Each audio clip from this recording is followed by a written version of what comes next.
Les villes mortes ne fonctionnent plus. Non pas à cause d'une incapacité des populations à suivre les consignes de M. Issa Chiroma Bakari, mais principalement en raison de la précarité extrême des populations du Cameroun.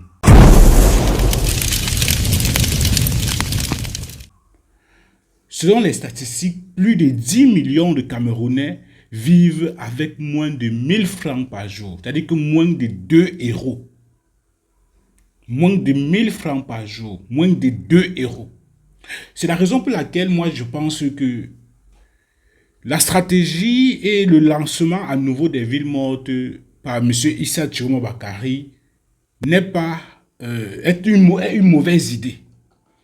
J'ai dit ça hier, certaines personnes sont venues me faire savoir qu'on m'a donné combien, qu'on m'a payé combien. D'autres sont venus me faire savoir que ce que je disais était objectif et que je fais pour une première fois une analyse objective. Vous comprenez?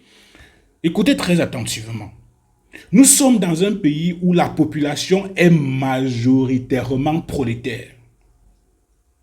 Et si l'équipe de M. Issa Chiroma Bakari veut ignorer ces statistiques-là, alors on aurait des raisons de croire qu'il se lance simplement sans faire des calculs et ce ne serait pas sérieux du tout. Parce que lorsque je le dis, et vous le savez, les Camerounais vivent au jour le jour. Les Camerounais vivent au jour le jour. Si du moins la bonne majorité des Camerounais. Et lorsque je vous dis, selon les statistiques, plus de 10 millions de Camerounais vivent avec moins de 1000 francs par jour. J'avais dit que pour avoir les 1000 francs chaque jour, il faudrait qu'ils se lèvent très tôt le matin. Et quand ils gagnent moins de 1000 francs, il y a des personnes qui gagnent moins de 1000 francs et qui ont une maison à payer, qui ont les familles à nourrir, ils ont une femme à rationner pour que les enfants mangent à la maison, ils ont des enfants à envoyer à l'école, sans compter lui-même. Et si donc l'équipe de M. Chiroma veut lancer les villes mortes, ils doivent tenir compte de ces indicateurs-là. Un foyer camerounais, je dis bien un foyer. Lorsque je dis un foyer, ça dit un homme, sa femme, son enfant ou ses 2 enfants et sa maison qu'il doit payer. Donc, un foyer camerounais survit avec moins de 3000 sur les statistiques que je vous ai données tout à l'heure. Avec moins de 3000, il y a les parents au Cameroun qui peinent à rationner 3000 francs pour 2 jours à leur femme, à leur épouse. Ils peinent à rationner 3000 francs. Je dis 3000 francs CFA, c'est-à-dire que moins de 6000 euros. Environ 6 euros. Qu'est-ce que je dis? Moins de 3000 francs. C'est-à-dire que vous avez au Cameroun, vous avez des familles qui se trouvant dans l'incapacité de rationner tous les jours parce qu'il n'y a pas de l'argent tous les jours. Ils se battent à avoir au moins 2000, 2500, parfois 3000. Ceux qui ont trop fait, ils donnent 5000 francs à leur femme pour rationner, pour une ration de 2 jours. C'est-à-dire qu'ils donnent 5000 francs pour que leur femme puisse préparer à la maison pour 2 jours.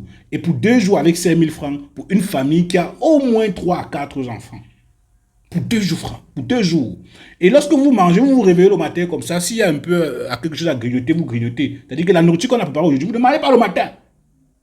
Vous mangez ça à une heure tardive pour ne pas espérer que votre ventre soit creux. Les familles qui m'écoutent, qui vivent au jour le jour, savent de quoi je parle.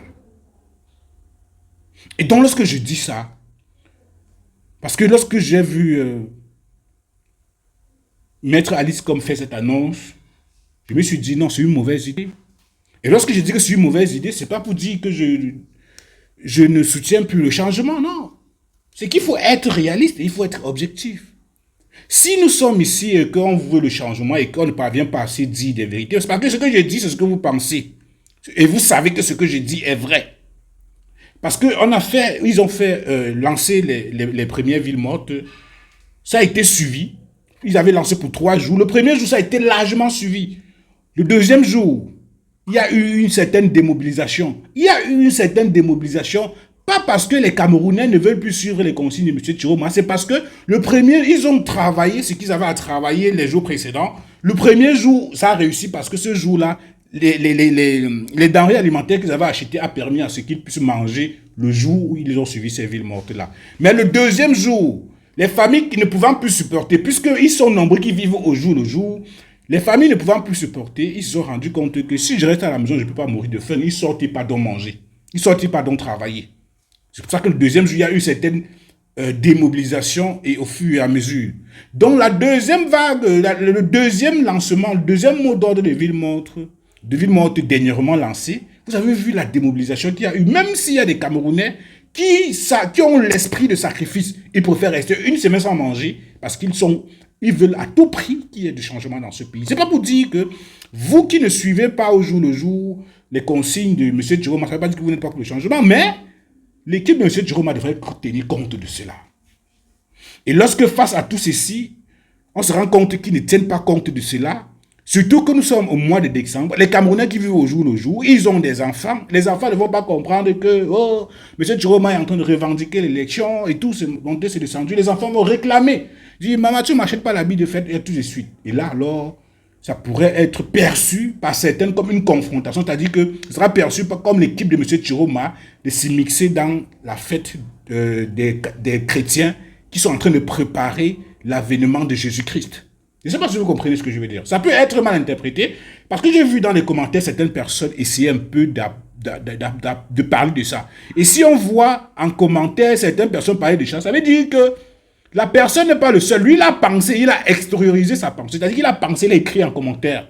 Ils sont nombreux qui pensent et qui n'ont pas l'occasion de le dire. Parce qu'ils ne sont pas toujours... Ils sont pas... Il y a des gens qui regardent les vidéos et n'aiment pas commenter, même liker, parce qu'ils veulent passer incognito, mais ils sont d'accord avec ce qui est dit. C'est pourquoi je dis, la première fois, l'observation de 3 jours de ville morte n'avait dérangé personne. Malgré la résistance, les intimidations du régime et tout, malgré les sous-préfets qui étaient allés sur le terrain pour démobiliser les Camerounais et tout, on a vu que ça a marché. Et comme je vous dis, les gens ont respecté ces 3 jours par respect pour la lutte contre le système, parce que les Camerounais veulent le changement. Et pour montrer aux yeux du monde que c'est la majorité, c'est l'immense majorité des Camerounais qui souhaitent l'alternance au sommet de l'État camerounais. C'est pourquoi les mobilisations ces derniers jours-là avaient réussi. Les Camerounais s'étaient très bien préparés. Mais au fur et à mesure que les Camerounais sont asphyxiés, c'est-à-dire que tellement le gouvernement, c'est-à-dire les Camerounais manquent d'emploi, ils sont tellement asphyxiés de telle sorte que faire 2 jours sans travailler, pour eux, c'est la mort. Les villes mortes ne sont plus une bonne idée. Ça, c'est mon avis. Vous pouvez ne pas être d'accord, vous pouvez être d'accord. Parce que là, il y a eu un ultimatum de 48 heures. Puis une journée de deuil national. Vous ne pouvez pas immédiatement relancer encore 3 jours de villes mortes. Les Camerounais que vous appelez à suivre les villes mortes là, ce sont des Camerounais qui vivent le jour le jour. C'est ce que je m'attelle à répéter. Vous allez m'excuser que je répète cela. Ce sont des Camerounais qui vivent au jour le jour. Si l'équipe de M. Chiroma ne veut pas reconnaître que l'immense majorité, les Camerounais vivent au jour le jour en lançant des villes mortes 3 jours. C'est-à-dire que Maître Alice, comme a dit, il faudrait donc avoir une certaine solidarité avec le nord-ouest et le sud-ouest qui ont déjà commencé à observer les villes mortes imposées par les sécessionnistes le lundi. C'est-à-dire que eux, là-bas, ils sortent les sécessionnistes, j'ai envie de dire, ont imposé leur truc là-bas parce qu'il y a des armes. Vous voyez, les populations savent qu'ils sortent. Lorsqu'ils sortent, les sécessionnistes leur montrent directement les conséquences de s'ils sortent. Parfois, certains sont sortis, sont allés au repos éternel. Soit on a brûlé leurs biens, soit les voitures, les taxis et tout, leur commerce, les sécessionnistes sont brûlés. Dans le cas ici, mais les Camerounais sont à les occupations normalement. Les deux, le cas entre les villes mortes de Boya et Bamenda ne sont pas des des exemples à prendre. Parce que là-bas, c'est un cas carrément différent. Parce que là-bas, ce sont des personnes qui sont en train de terroriser la population. Et les populations ont peur parce qu'il y a des armes. De toutes les façons,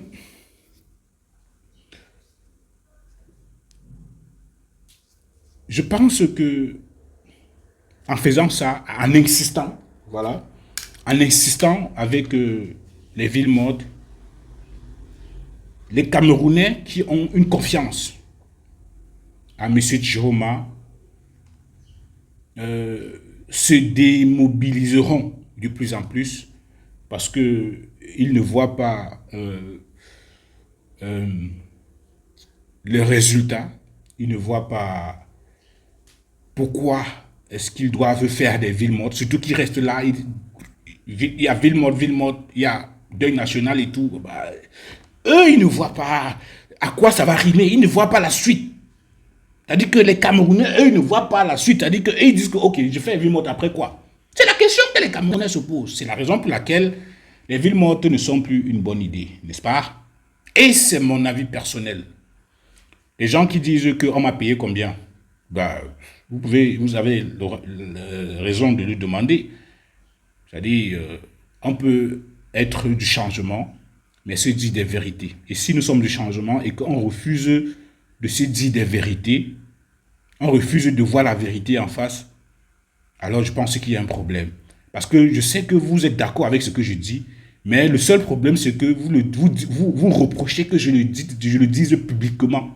Pourquoi vous pensez comme moi, mais vous refusez que je dise ce que vous pensez publiquement? Vous ne pouvez pas être en train de demander le changement et m'empêcher de penser ce que je pense à haute voix. N'est-ce pas? Nous voulons construire un pays libre et démocratique, non? Où on accepte les opinions des uns et des autres sans toutefois les insulter ou bien le lancer à l'envers populaire et tout, n'est-ce pas? Donc, je pense que nous devons dire simplement que dire à l'équipe de M. Tchiroma que les villes mortes ne marchent plus. Pourquoi? Ce n'est pas parce que ça ne marche plus parce que les Camerounais ne font plus confiance à M. Tchiroma, mais parce que les Camerounais sont asphyxiés, ils n'ont pas d'emploi et ils vivent au jour le jour. Tu ne dois pas dire à un Camerounais qui est sorti une fois, deux fois, trois fois pour les villes mortes de continuer à sortir et pourtant lui, sa situation, lui, n'a pas personnellement changé. Il a des factures à payer, il a des charges à respecter. Les engagements qu'il a eu à prendre ne veulent pas entendre que M. Tchiroma dit qu'on fait les villes mortes, c'est un sacrifice pour le changement. Ok, lui, il voit que c'est un sacrifice pour le changement, mais la réunion, les engagements qu'il a eu à prendre là-bas, eux, ils n'ont pas la même vision de lui. Si lui s'est engagé, les engagements qu'il a eu à prendre là, quand il prenait ces engagements-là, il ne tenait pas compte de ses positions politiques et des décisions qui devraient venir par des leaders politiques d'observer ces choses qui devraient avoir un impact sur ses activités. Hein. Il faudrait tenir compte de tous ces indicateurs-là avant de lancer. Parce que en faisant ça, non seulement vous allez perdre en crédibilité, et après maintenant le parti au pouvoir, c'est-à-dire que vos adversaires auront donc un alibi, un truc clair pour pouvoir vous assommer clairement. Surtout que M. Tchiroma ne communique plus personnellement tous les jours. Ça devient un handicap. Et si vous ne voulez pas qu'on le dise à haute voix, c'est qu'il y a un problème, frère. D'accord? Merci.